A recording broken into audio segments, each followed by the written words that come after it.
Dans l'actualité ce soir, l'inversion de tendance sur les routes. Pour la première fois depuis 7 ans, le nombre de morts va repartir à la hausse en 2009.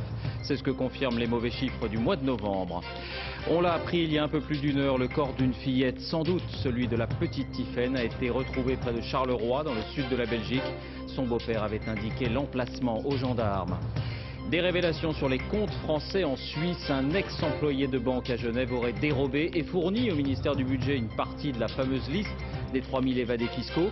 Eric Woerth a-t-il masqué une partie de la vérité? Le ministre du Budget nous répondra, il est notre invité. Bonsoir et à tout à l'heure.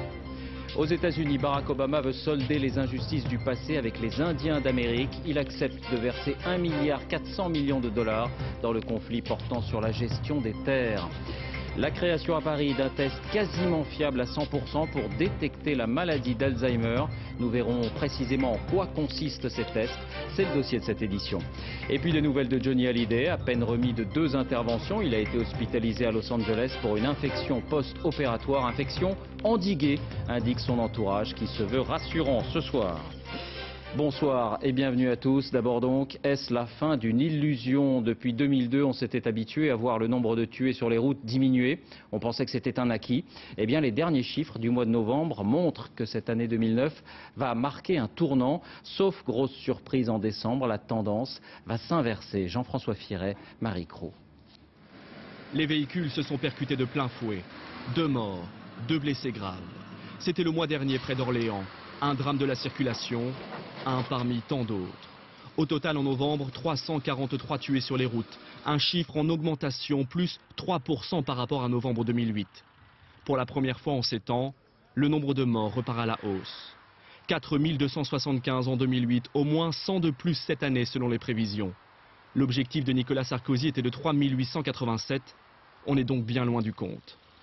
C'est pas le nombre d'accidents qui augmente, c'est pas le nombre de blessés, c'est le nombre de morts. C'est-à-dire que les accidents, il y a quelques accidents qui sont nettement plus graves et qui influent sur cette augmentation du nombre de morts. Donc vous avez consommé de l'alcool, sachant que vous allez reprendre le véhicule, non? Première cause de mortalité au volant, encore et toujours l'alcool. Ce week-end, le gouvernement lance une nouvelle campagne d'information. Cette fois, elle ne s'adresse pas aux conducteurs, mais à leurs proches. Quelques mots peuvent suffire à sauver une vie. Ne laissons pas quelqu'un qui a bu reprendre le volant. Mais pour les associations, prévenir ne suffit plus. Une politique efficace sur un sujet comme ça doit combiner la communication, l'information, mais essentiellement la répression. On l'a montré pour la vitesse, la meilleure des dissuasions, c'est la certitude d'être sanctionné si on enfreint la règle. Outre l'alcool, une multitude de petits délits provoquent des accidents en chaîne. Non-respect de la signalisation, oubli du clignotant. Et comme souvent, jeunes conducteurs et motards sont les premières victimes. Toujours à propos de santé publique, c'est une autre information importante qui a été donnée aujourd'hui. L'épidémie de grippe A est, semble-t-il, en train de se stabiliser. C'est ce qu'a indiqué la ministre de la Santé, Roselyne Bachelot, tout à l'heure. Une baisse de la transmission a même été constatée en Île-de-France. On compte au total 126 morts en France métropolitaine, dont 34 au cours de la semaine passée. On en vient à l'avancée de l'enquête sur la disparition de la petite Tiffaine. Je vous le disais, les choses se sont accélérées en fin d'après-midi. Un corps d'enfant a été trouvé à Marcinelle, dans le sud de la Belgique. Bonsoir Denis Guérin, vous êtes en direct sur place. Tout indique qu'il s'agit bien de celui de la fillette. Effectivement David, car pour arriver jusqu'ici, dans ce bois du sud de Charleroi, les enquêteurs ont suivi les indications du beau-père de la victime, Nicolas Huilot, mis en examen la semaine dernière pour coup mortel et placé en détention depuis. Un détenu qui, non sans mal, a donc conduit les enquêteurs jusqu'à l'endroit où il aurait enterré la petite Tiffaine. Je vous rappelle que Tiffaine, 5 ans, a été recherchée officiellement depuis le 19 juin dernier, date à laquelle ses parents avaient signalé sa disparition. Pendant des mois, le couple a fait croire qu'il s'agissait d'un enlèvement avant finalement de craquer la semaine dernière et d'avouer que la petite fille était bien morte. L'autopsie du corps de la victime, qui sera pratiquée dans les heures et les jours qui viennent, devrait maintenant en dire plus sur les circonstances exactes du décès. Denis Guérin en Belgique, merci Denis pour ces précisions. Autre titre de l'actualité, comment la France a-t-elle vraiment obtenu la fameuse liste des évadés fiscaux en Suisse? Le journal Le Parisien révèle ce matin qu'un cambriolage informatique aurait permis d'obtenir une partie de ces noms. Un cambriolage commis par un ex-employé de la banque HSBC suisse qui les aurait transmis à l'administration du budget français. Bonsoir Eric Woerth, vous êtes précisément le ministre du budget, vous répondrez donc dans un instant instants. D'abord, les précisions sur ce dossier de Jean-Paul Chapelle et Éric Jacquin. Voici la banque d'affaires par laquelle le scandale arrive. C'est la deuxième plus grande banque du monde et à Genève, son service informatique a été piraté l'an dernier par un ancien cadre de l'entreprise. Au siège de l'établissement, aucun commentaire sur cet employé indélicat. On l'appellera Antoine, car son identité est gardée secrète. Cet informaticien a dérobé une liste de données cryptées, des comptes suisses. Fichier en main, l'homme quitte Genève pour Nice. Il s'est en quelque sorte réfugié en France. Il résiderait dans la région sous protection. En échange, il collabore avec le fisc et décrypte le fichier. Le listing devient une liste de noms. Question, le fisc français a-t-il payé pour obtenir ces informations? La réponse officielle est non. HSBC confirme avoir porté plainte pour vol auprès du parquet fédéral de Berne. Mais dans un communiqué, la banque minimise, le listing volé concernerait potentiellement moins de 10 noms de clients. En tout cas, ces noms figurent dans la liste de Bercy annoncée cet été par le ministre du Budget. Bonjour monsieur. 3000 contribuables français ayant déposé 3 milliards d'euros dans les banques suisses. Le ministre espérait provoquer chez les fraudeurs une vague de repentis dans l'annexe de Bercy. En fait, 1000 dossiers de régularisation ont été ouverts pour un montant non encore révélé.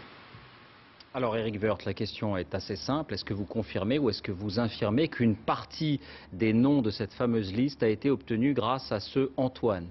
Ah mais vous savez, la question est de savoir comment par exemple les Américains ont obtenu la liste d'UBS, comment les Allemands ont obtenu la liste sur le Liechtenstein. Ben, c'est pareil pour les Français. Le fisc français n'est pas plus naïf que les autres. Bien au contraire, donc nous obtenons des informations de la part de plusieurs sources et cette source en est une. Donc vous nous confirmez qu'il vous a bien transmis ces noms ? Cette source en est une, oui, bien sûr. Est-ce qu'il a été rémunéré ? Non.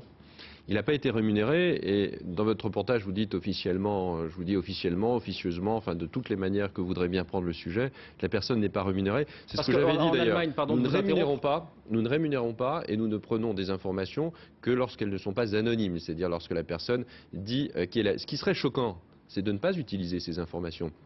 C'est la même chose quand la justice utilise des informations. Ce qui serait choquant, c'est que quelqu'un vient vous dire en disant « moi j'ai connaissance d'un certain nombre de choses qui ne sont pas conformes à la loi ».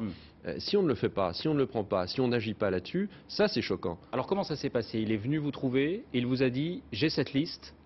Ah, c'est des... Enfin, pas moi, pas vous le ministre, personnellement, mais vos services. services. Évidemment, il est venu voir les services fiscaux, et puis les services fiscaux ont vérifié que l'information était fiable. Quel était son intérêt s'il n'a pas été rémunéré? Oh, je crois que les gens ont tous des intérêts personnels à un moment donné. En tout cas, il n'y a pas de rémunération. Il a demandé une rémunération?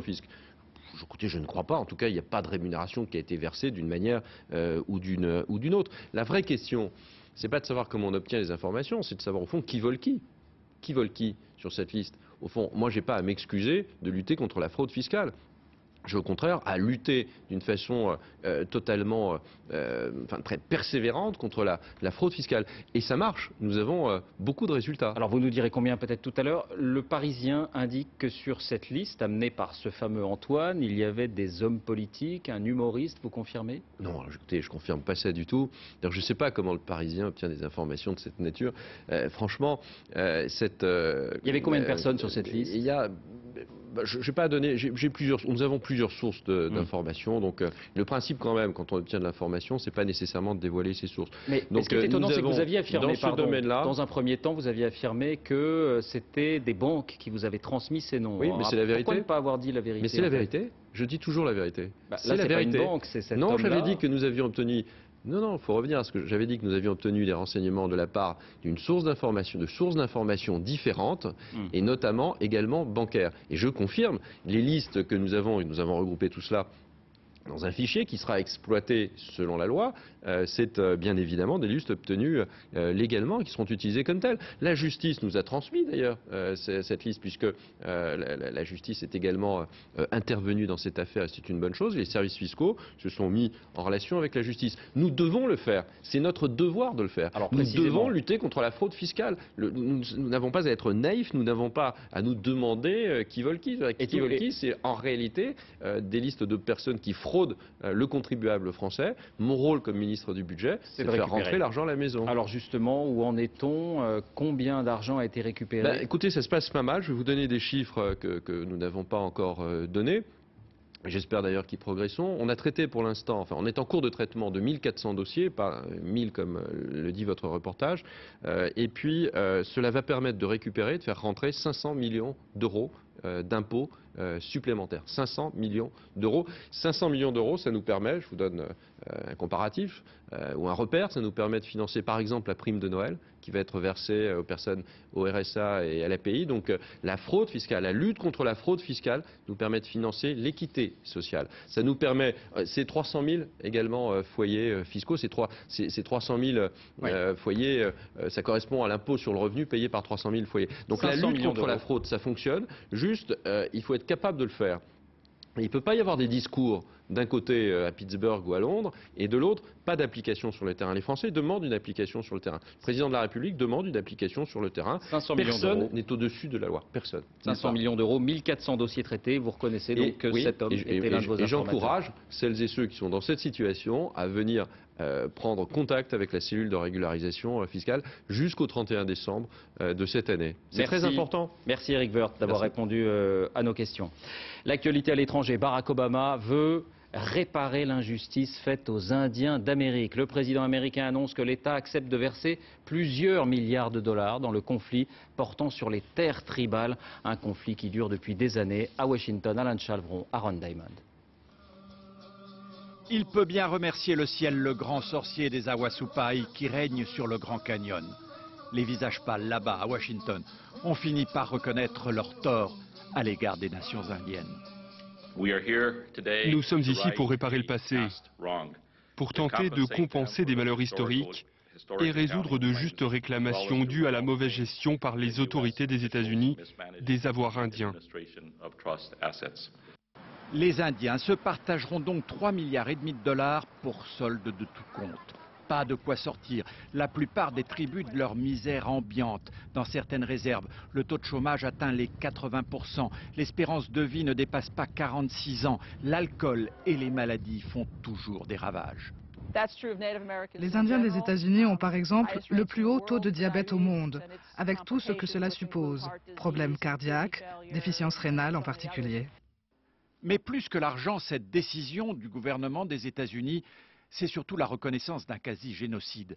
Au début du 19e siècle, les Indiens n'étaient plus que 200 000, menacés d'extinction.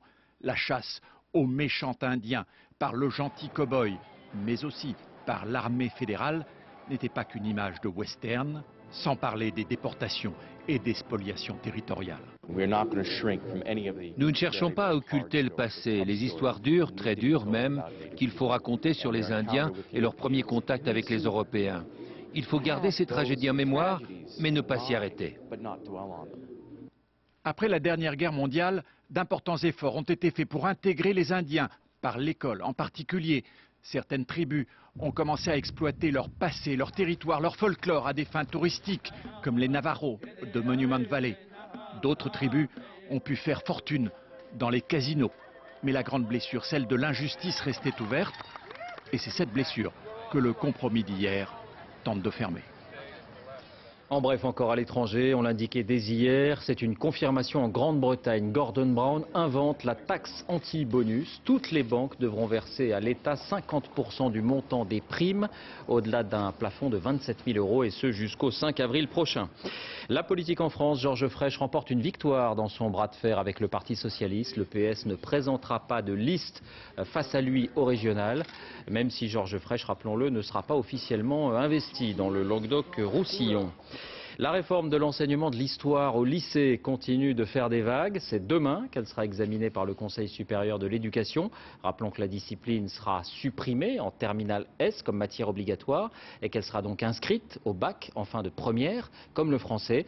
Réforme qui suscite une incompréhension, y compris dans la majorité. Alexandre Carra, Arnaud Jacques. Sur le banc, Éric Besson, l'homme du débat sur l'identité nationale. Face à lui, Luc Châtel qui défend la suppression de l'histoire-géographie en terminale scientifique. Alors, y a-t-il une contradiction entre ces deux mesures? Pour l'opposition, c'est une évidence. Et au fond, c'est un peu toujours la même chose avec Nicolas Sarkozy et ce gouvernement. Il y a que je fais et ce que je dis. Je dis identité nationale, je dis conscience historique et je supprime l'enseignement de l'histoire. C'est absurde. L'éducation, ça consiste à créer des citoyens, ça consiste à faire des têtes bien faites. Ça ne consiste pas uniquement à savoir aligner des chiffres. Pour la majorité, la réponse est dans l'augmentation des heures d'histoire-géographie enseignées en première. Je crois que l'histoire est un élément important de l'identité nationale. Si on ne connaît pas notre histoire, on ne fait pas une unité. Mais il me semble qu'un élève qui arrive en terminale S, il doit déjà connaître son programme d'histoire ou c'est qu'il a quelques soucis de retard. D'ailleurs, dans l'hémicycle, Luc Châtel reproche au PS d'avoir un peu de retard dans le débat. Monsieur le ministre de l'Éducation nationale. Depuis des mois, nous discutons de l'avenir du lycée. Je n'ai pas entendu les propositions du Parti socialiste. On les attendait à Dijon. On a entendu parler d'histoire à Dijon, mais pas de la grande histoire, des petites histoires. Pourtant, dans la majorité, le débat existe. Certains restent sceptiques. Voilà, parce qu'on vit quand même, on le voit tous les matins, dans un monde d'instantanéité où on manque de recul par rapport à l'événement. Or, on ne comprend bien son présent et son avenir que si on connaît son passé. Les peuples sans mémoire sont des peuples sans avenir. Je ne sais plus qui a dit ça. Je pense qu'il faut rediscuter de cette affaire. Premier élément de réponse demain, le Conseil supérieur de l'éducation va plancher sur la réforme, mais son avis n'est que consultatif. L'actualité économique et sociale, prenez vos précautions si vous utilisez le RER A. La grève illimitée prévue à partir de demain promet d'être suivie. Rappelons que les syndicats réclament une prime permanente de 120 €. Un train sur deux circulera aux heures de pointe le matin et le soir. Et le trafic sera quasi nul aux heures creuses. Sachez par ailleurs que c'est toujours l'impasse dans le conflit des routiers. Les négociations directes entre patronat et syndicats ont commencé tout à l'heure, mais sans résultat pour l'instant, après 8 heures de discussion.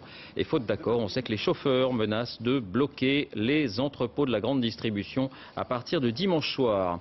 Toujours à propos d'économie, la grande bataille du café. Depuis quelques années, la bonne vieille cafetière qui produisait du café au litre cède le pas peu à peu aux machines à expresso avec les fameuses dosettes. Un incroyable succès commercial, même si la tasse revient 3 fois plus cher. C'est une poule aux œufs d'or pour les grandes marques. Enquête Julien Beaumont, Dominique Bonnet. La cafetière filtre, ringardisée en quelques années. Voici la nouvelle star de nos tasses, l'expresso. Ce pur produit marketing a réussi à nous faire avaler du café en moyenne 3 fois plus cher. Résultat, guerre des dosettes. Senseo, Tassimo, Malongo, Illy, beaucoup de marques. Mais tout est parti de Suisse. Voici les coulisses de ce succès. C'est leur café du matin. Quelques gouttes, aussitôt recrachées. On est ici au moins, je crois, 75 tasses de café. Alors imagine, après 65, on commence à être un petit peu excité. Nous sommes dans une des 2 usines Nespresso. 65 types de café goûtés chaque matin. Un tour du monde sans quitter son siège. On a Colombie, on a Costa Rica, on a Brésil, on a d'Éthiopie. On sait les origines, mais on ne sait pas si c'est un café qui est encore dans les pays producteurs, ou c'est un café qui vient d'arriver en Europe, ou si c'est un café qui vient d'arriver ici à l'usine. Les grains approuvés sont livrés à l'usine. Eux viennent de Colombie. Des grains portés jusqu'à 200 degrés. Ensuite, ils sont moulus et enfermés dans ces capsules. Un procédé inventé par les maisons il y a plus de 20 ans. Son but, préserver le café dans le temps. Les capsules protègent le café contre l'oxygène. L'oxygène, c'est vraiment l'ennemi numéro 1 du café parce qu'il oxyde tous les arômes et les graisses qui sont à une odeur très bonne, mais avec l'oxygène, ça pourrit. Le site tourne 24 heures sur 24, 7 jours sur 7. 5 milliards de dosettes sortent d'ici par an. Et les machines vont bientôt doubler leur cadence, car le marché augmente de 40% chaque année. À la cantine, pause expresso bien sûr. Dans le monde, il se boit chaque minute 8000 tasses de ce café. La marque détient 25% du marché. Bref, le géant écrase tout en ce moment. Lui, il n'a pas une tête d'acteur, mais il incarne le café jusque dans son nom. Giuseppe Lavazza, un Italien à Paris. C'est un marché important pour vous, la France? Absolument. Après l'Italie, le marché le plus important que nous avons, et c'est le premier marché international pour Lavazza. Leader mondial du café en entreprise, il s'attaque au marché grand public avec une idée, devenir le Coca-Cola du café, un café made in Italy. Nous commençons avec des petits pas sans de grandes ambitions. Notre produit est surtout un produit pour des vrais connaisseurs du café à l'italien, c'est-à-dire que notre proposition est une proposition un peu différente des autres. Ce n'est pas seulement un espresso, c'est l'espresso à l'italienne. Une machine qui ne fonctionne qu'avec les capsules de la marque. Le client devient vite captif. C'est le roi du café pour moi, les Italiens. Moi j'aime beaucoup. Le coût de la dosette est très cher. À ce point-là? Je trouve, oui. 32 centimes, ça me semble cher, alors que sur du café en grains, on peut, sur un paquet de 250 grammes, on va faire, je sais pas moi, une vingtaine, une trentaine de tasses. Se faire un expresso sans être prisonnier d'une marque, pour Denis Fage, c'est possible, grâce à des machines qui acceptent du café en grains, intéressant à long terme. Le café en grains, ça va de 10 € à peu près à 25 € le kilo pour les très bons. Et il faut savoir qu'avec 1 kilo, on fait à peu près 130 cafés. Donc ça veut dire qu'une tasse revient entre 8 et 15 centimes, selon la qualité du café. Prochaine étape 2012, des brevets de capsules vont tomber dans le domaine public. Les torréfacteurs pourront alors lancer leurs dosettes qui fonctionneront sur les machines de la concurrence. Il est 20h19, restez avec nous. À suivre, l'écœurement face à un cambriolage particulièrement cynique. Les 300 jouets d'un centre des Restos du Cœur ont été volés. Ce soir, les promesses de dons affluent. Paris, capitale mondiale de la lutte contre Alzheimer, un test de détection fiable quasiment à 100% a été mis au point. On verra quel est le détail de cette procédure. Et puis des nouvelles de Johnny Hallyday, à nouveau hospitalisé aux États-Unis pour une infection. Son entourage se veut rassurant. D'abord donc ce vol minable, il faut bien dire le mot, à Carquefou, près de Nantes. À 2 semaines de Noël, les bénévoles des Restos du Cœur ont découvert avec stupéfaction que les jouets avaient disparu, ainsi qu'un camion. Ce matin, ils lançaient un appel aux dons. Mince consolation, ils ont été largement entendus. Arnaud Comte.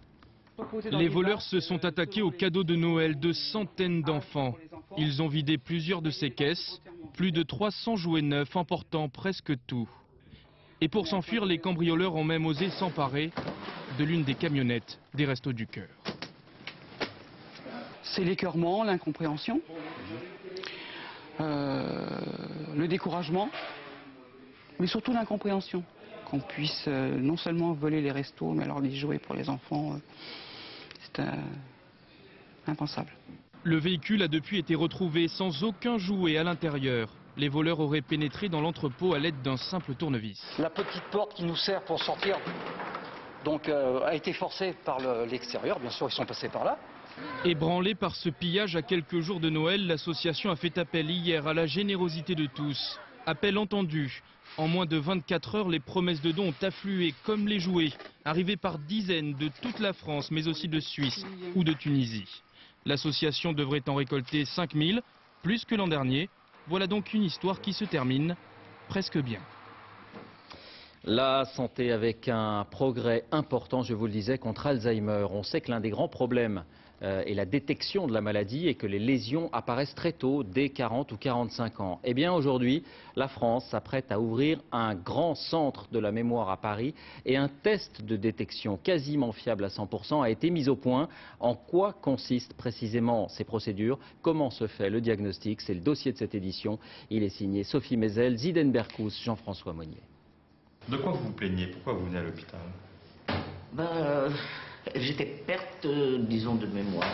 Le plus souvent, ça commence comme ça, puis une série de tests démarre pour déterminer si oui ou non le patient est atteint d'Alzheimer. Maintenant, je vais vous demander de compter à partir de 100 en retirant 7 à chaque fois. 100 moins 7, combien ça fait? Bon, c'est un peu compliqué ça. 93, non? Ah, et vous continuez. Et vous continuez comme ça. Oh. C'est pas compliqué, mais vraiment, je sais plus.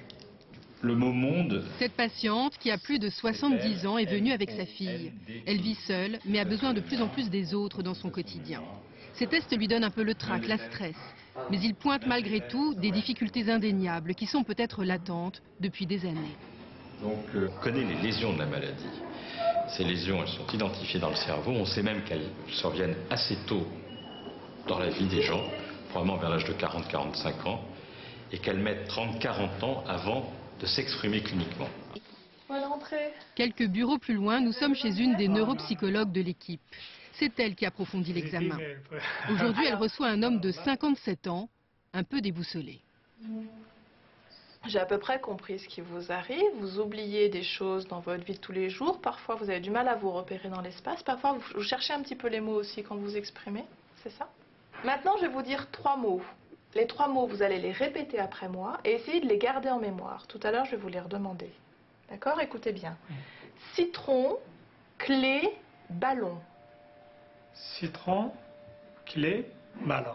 Parfait. L'Alzheimer touche plusieurs régions du cerveau et à chaque région, ses troubles particuliers. Ceux de la mémoire sont les plus connus. À peine 2 minutes plus tard, l'homme doit citer à nouveau les 3 mots. On a dit citron, non? Très bien. Citron.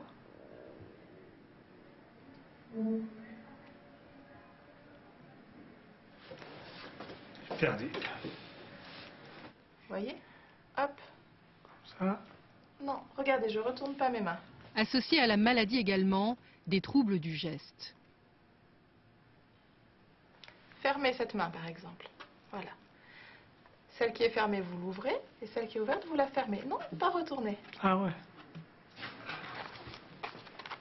Comment ça s'appelle, ça? C'est un tigre, ça, non? En tous les Des cas, c'est troubles pas de la reconnaissance visuelle sont aussi flagrants. Et c'est pas un tigre non plus. un lion, alors? Avec des grosses pattes comme ça. C'est un ours. Et ça, qu'est-ce que c'est? Alors, celui-là... Je vais pas dire un chien, ça. C'est un animal? Il suffit pourtant de lui redonner le contexte pour que la réponse devienne évidente. C'est pas un animal. C'est quoi, alors? C'est un outil. Un outil? Ah bah c'est une scie, tiens. Ah bah voilà. Ah, tout de suite vous l'avez reconnu. Voilà, ouais. Aucun diagnostic ne tombera à l'issue des tests. Les patients doivent en passer par des examens cliniques pour avoir plus de certitude. Parmi eux, la ponction lombaire va permettre d'analyser le liquide dans lequel baigne le cerveau et d'y détecter des anomalies. Avec en plus une IRM, le diagnostic peut aujourd'hui être fiable à 99%. Grâce à cette imagerie, on peut identifier une atrophie d'une partie du cerveau, l'hippocampe. L'hippocampe, c'est une région du cerveau vers laquelle convergent toutes les informations pour être mises en mémoire. C'est donc, si vous voulez, le péage de l'autoroute des souvenirs.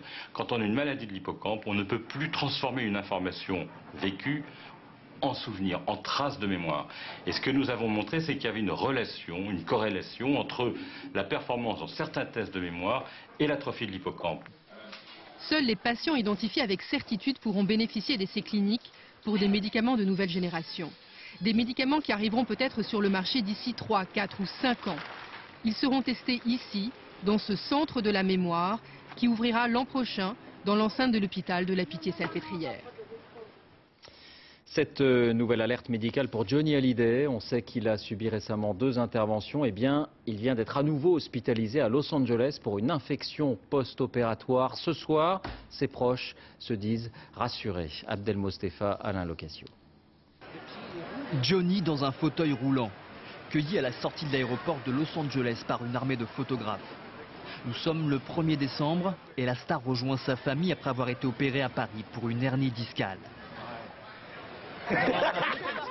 Quelques jours plus tard, devant un restaurant, debout cette fois, souriant et affable, Johnny se prête au jeu et pose avec Laetitia. C'était juste avant son hospitalisation lundi.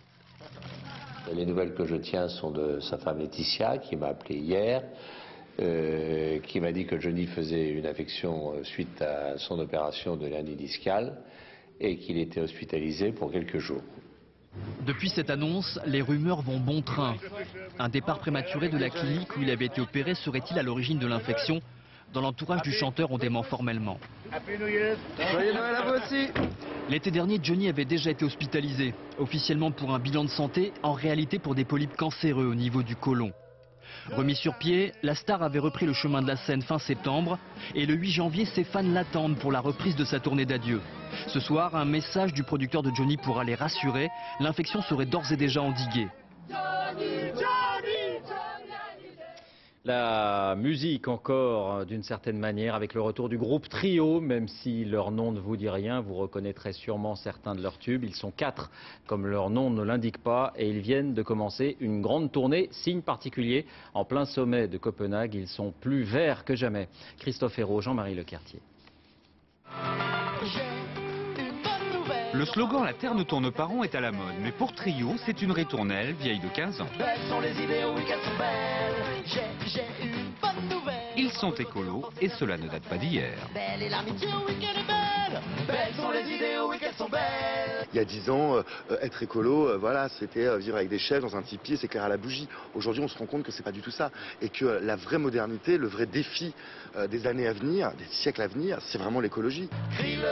Aujourd'hui donc, leur tube deviendrait tout à coup d'actualité. De nos campagnes, de nos rivières, de nos montagnes, de la vie manne, du monde animal. Depuis 15 ans, ils labourent la France à coups de concerts et de kilomètres de tournée. Trio, c'est 4 musiciens qui portent les bonnes paroles.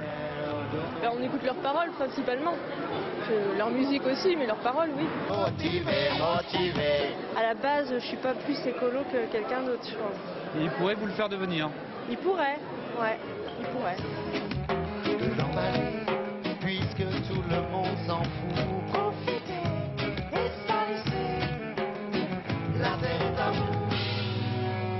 On a cette étiquette de groupe engagé, mais heureusement on n'est pas que ça, on est aussi des fêtards, on est aussi des gens amoureux, des gens simples, et voilà, l'engagement c'est une des parties de Trio.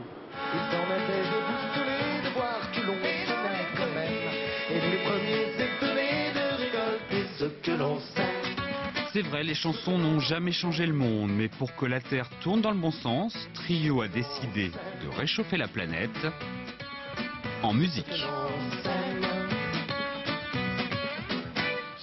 Et ne manquez pas à ce sujet le 3e numéro du magazine multimédia de la rédaction Géopolis, l'eau sous toutes ses formes, à découvrir sur la page info du site france2.fr.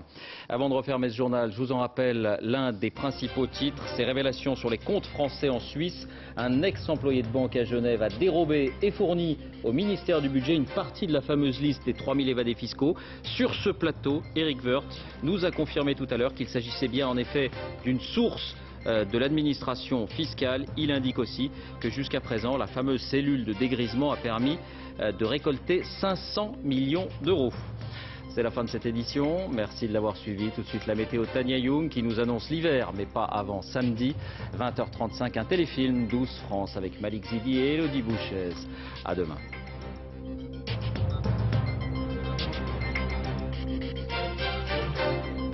L'info en continu, c'est aussi sur France2.fr.